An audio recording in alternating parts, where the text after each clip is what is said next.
Translation and purport by His Divine Grace, A.C. Bhakti Rasamrita Swami Srila Prabhupada. Translation.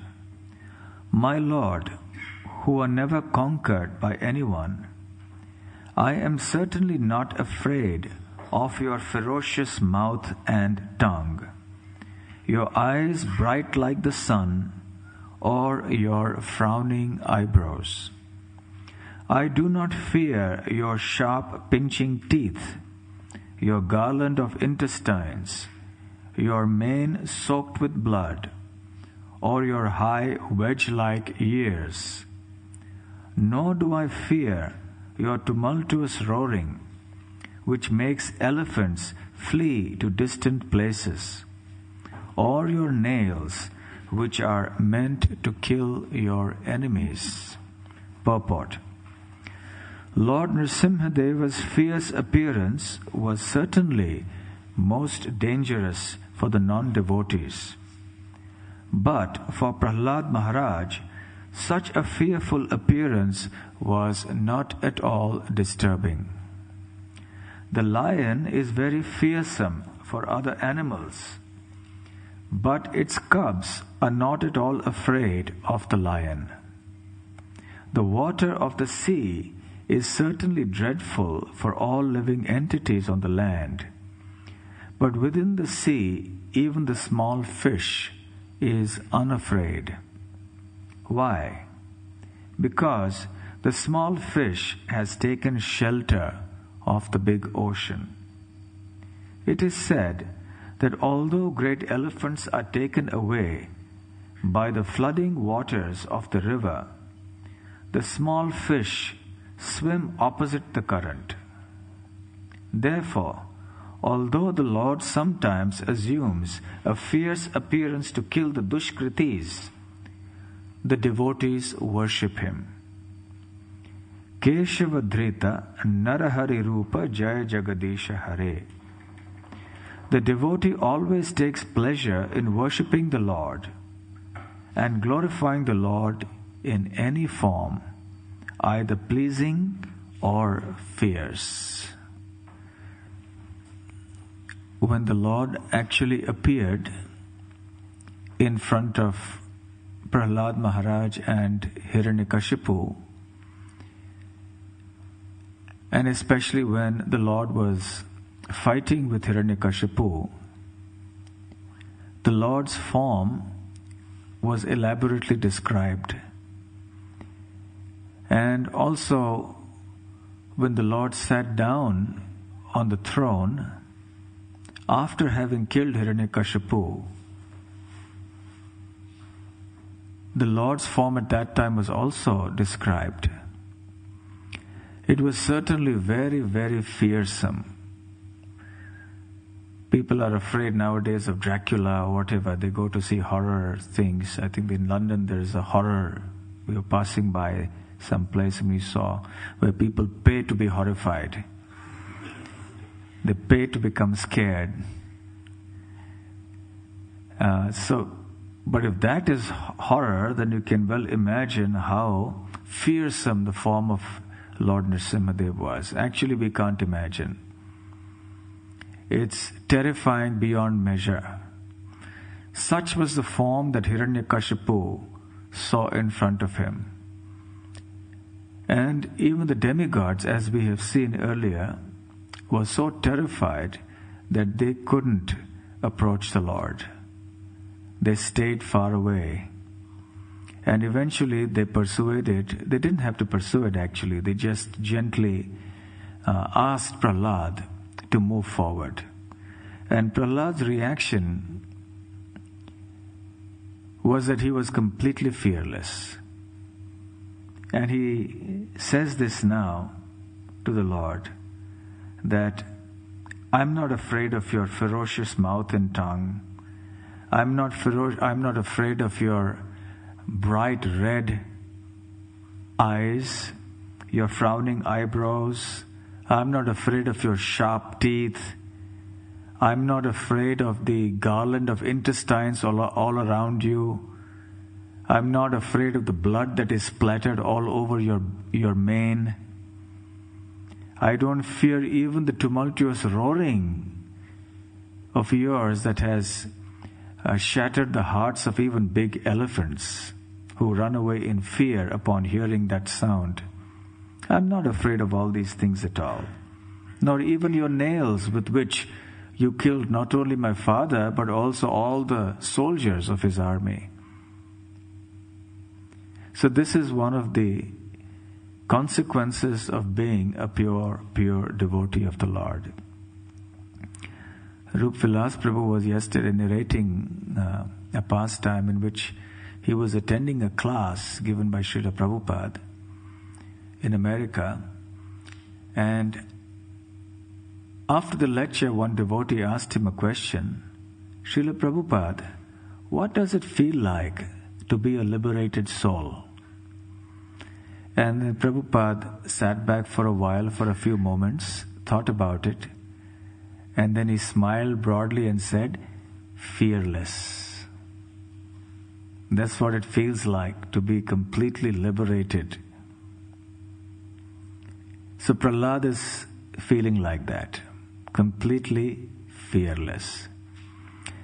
Towards the end of this chapter, Prahlad is going to echo a similar sentiment when he says, Naivo dvije paraduratyaya vaitaranyas tvadvirya gayana mahamrita magna chittaha shoche tato vimukha chetasa indriyartha bharam maya sukhaya bharam udvahato vimudham. Thank you, Kalyapani Prabhu. Maya sukhaya bharam udvahato vimudhan. So Prahlad says, Na udvije, I am not scared of this terrible material existence which is very, very fearsome for everyone. Vaitarani is the a river that divides the material world and the spiritual world. So I'm not at all afraid of this material world, even though everyone finds it very terrifying.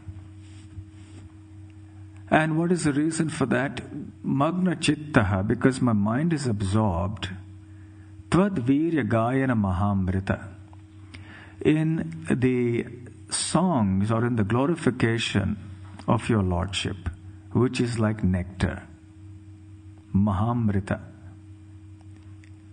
On the contrary, I only have one lamentation, shoche, and that is for those who are averse to you.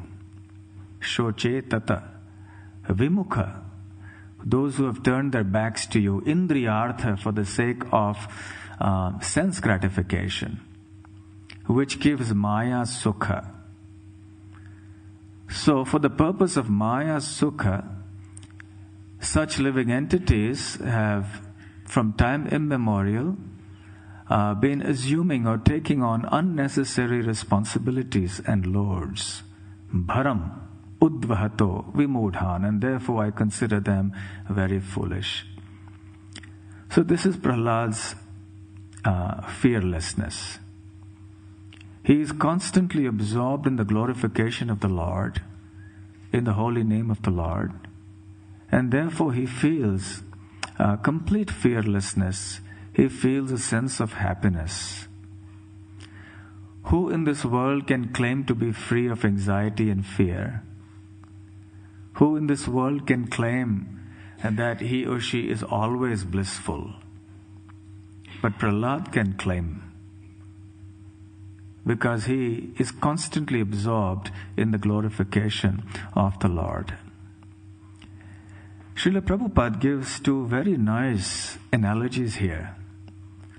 One is of the cub and the lioness.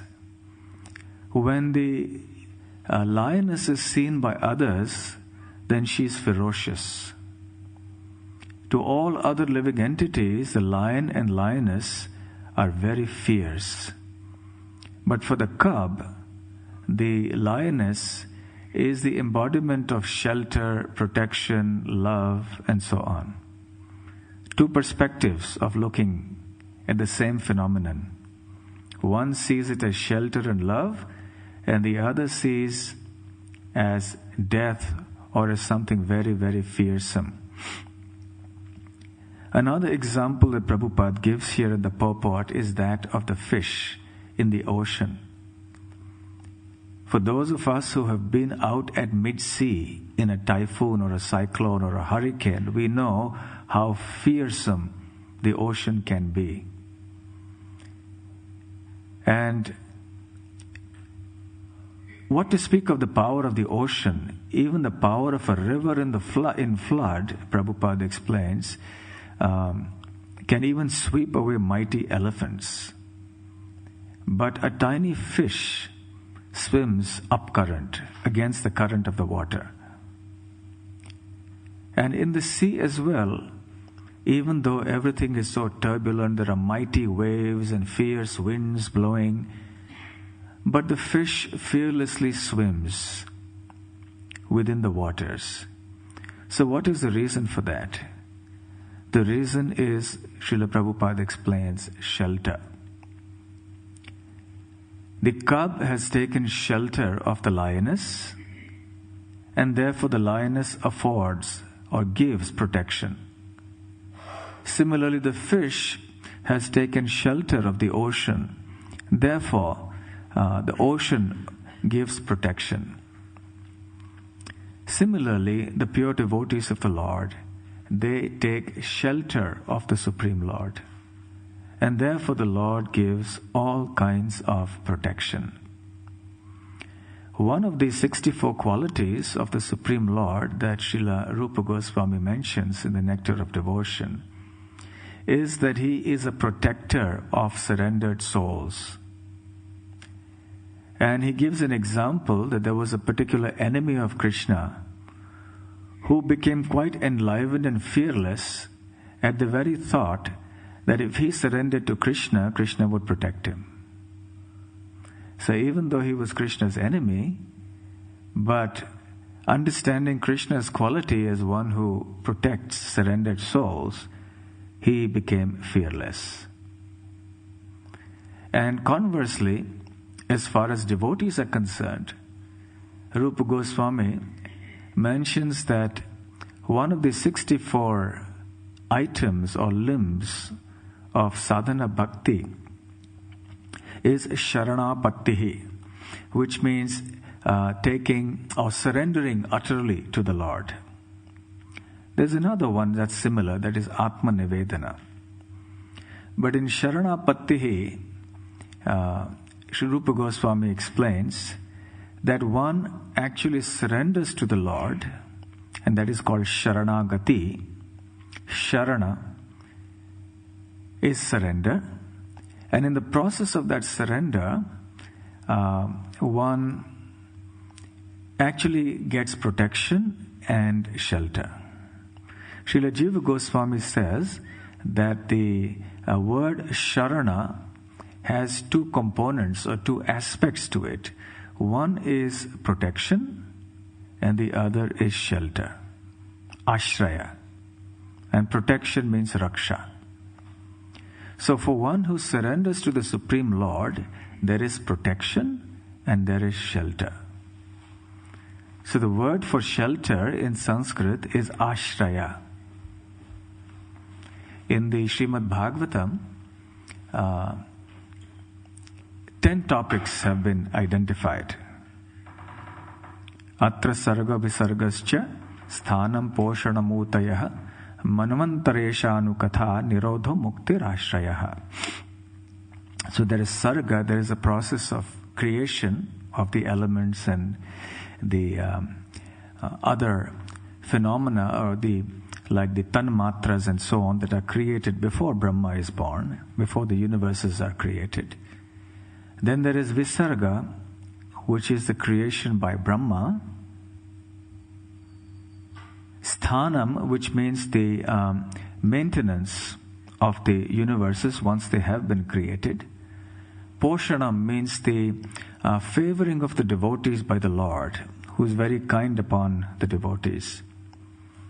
Utayaha, uti refers to the creative impetus. Manvantara refers to the laws made by Manu for regulating the lives of the human beings in this world, of the living entities. Ishanu Katha refers to the descriptions of the various incarnations of the Lord. Nirodhaha means the process of winding up the material creation. Just like a spider creates a web, leaves it on for some time and then winds it up again, the Supreme Lord creates the material world, sustains it and then winds it up. So the process of winding up is called Nirodhaha. Then there is Mukti, the ninth topic, which means liberation from all gross and subtle conceptions, going back to Godhead for the living entity. And finally, there is Ashraya. Ashraya means as Prabhupada says, Samam Bonam, the ultimate principle of everything. He who is a shelter for everything and everyone. So the first 9 principles are, Srila Prabhupada explains in his purports, Ashrita Tattva, principles that are dependent. They take shelter. But Krishna, the 10th topic of the Srimad Bhagavatam, the most important topic, is Ashraya Tattva, the principle or the personality that gives shelter to everything and everyone. So in all of Srimad Bhagavatam and in all of existence, basically, there are just 2 principles. There's the Ashrita Tattva, the dependent principle, and the Ashraya Tattva, the principle or the person that gives shelter to everyone. So all the other 9, the first 9 principles that are explained in the Srimad Bhagavatam are dependent. Only Krishna, the Supreme Personality of Godhead, is completely independent. And it is He alone who is worthy of taking shelter. Devarshi bhutaptanam pitranam na kinkaro nayam rinicha rajan sarvatmanayah sharanam sharanyam gato mukundam parihritya kartam. Again, in this famous verse of the Srimad Bhagavatam, the 9 Yogendras explain to King Nimi that even though there are many obligations that human beings have in this world upon taking birth, they have obligations to the demigods, to the sages, to the human beings, to the relatives, and to one's sons and children and so on. If one simply takes shelter of Krishna, then one is absolved of all these obligations and debts. Gato mukundam parihritya kartam. If one gives up all the occupations of varnashrama dharma and goes to Mukunda, the Lord Krishna, and takes shelter of Him utterly, sharanam, of sharanyam, then one is freed from these obligations. So there is sharanam, sharanyam. Sharanyam means he who is worthy of taking shelter, and that is Krishna. So if we take shelter of Krishna, then automatically we become free from all obligations, from all anxieties, from all fear, because He is the shelter-giving principle. Everything else needs shelter. It is only Krishna who is His own shelter. Svashraya Ashraya, the Bhagavatam says, He who is His own shelter. He doesn't need anyone else's shelter. So this is the principle. Prahlad Maharaj has taken shelter of the ultimate shelter-giving principle, Krishna. And he is experiencing complete peace, complete protection, complete solace. So in this world, we all feel the need for shelter.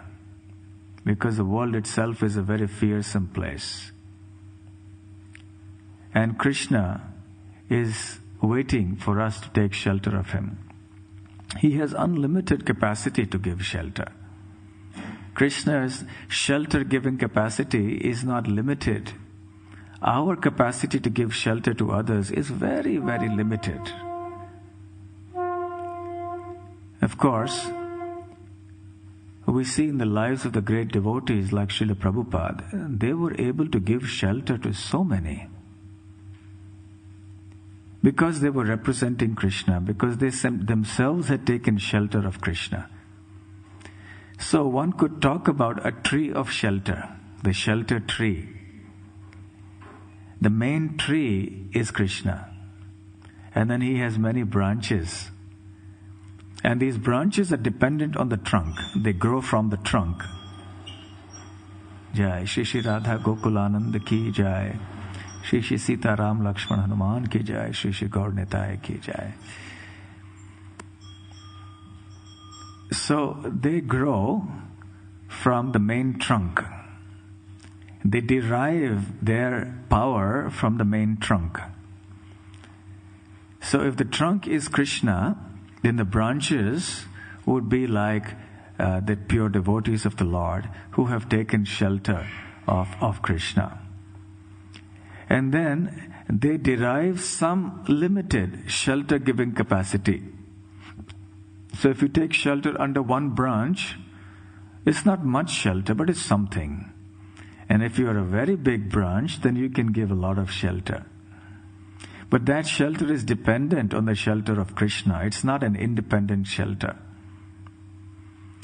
So for all who are baffled or frustrated by the way this material world is, the answer is to take shelter of Krishna.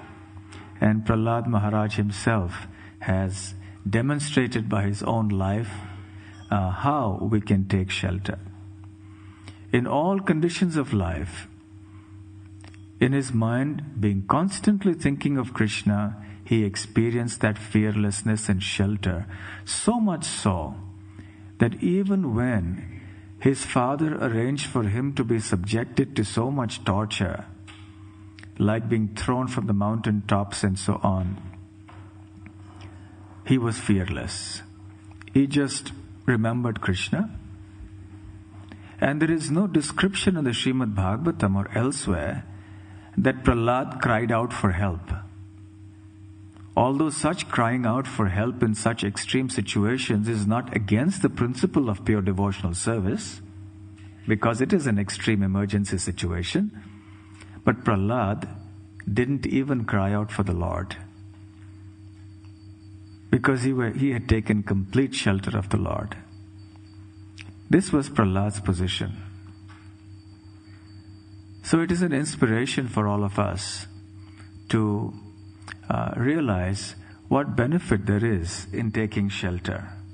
And we have all experience of it after coming to Krishna consciousness. We feel so much relief after coming in from the uncertainties of the outside world and the miseries of the outside world. And we experience great happiness in serving Krishna and being with the devotees. Especially, our process is to take shelter of the holy name of Krishna. Namashraya Kori, Bhaktivinoda Thakur is explaining, Thakoha apana kaje. So when you're tired of your own endeavors in the material world, take shelter of the holy name. So that is our process, and that is what Sri Chaitanya Mahaprabhu has come here to give. He has come here to teach the world how to take shelter of Him through the holy names. And when we take shelter by chanting with great devotion and feeling, then we feel immediate relief. Prahlad's prayers here are very, very instructive for all of us. They are not ordinary poems composed by an ordinary poet. They derive from the spiritual energy. Srila Prabhupada explains in connection to Dhruva Maharaj's prayers that a 5-year-old boy like Dhruva cannot possibly ordinarily compose exquisite poetry, whether in glorification of the Lord or otherwise. A 5-year-old child is generally considered quite immature and incapable of such literary accomplishments. But Dhruva Maharaj's prayers were wonderful.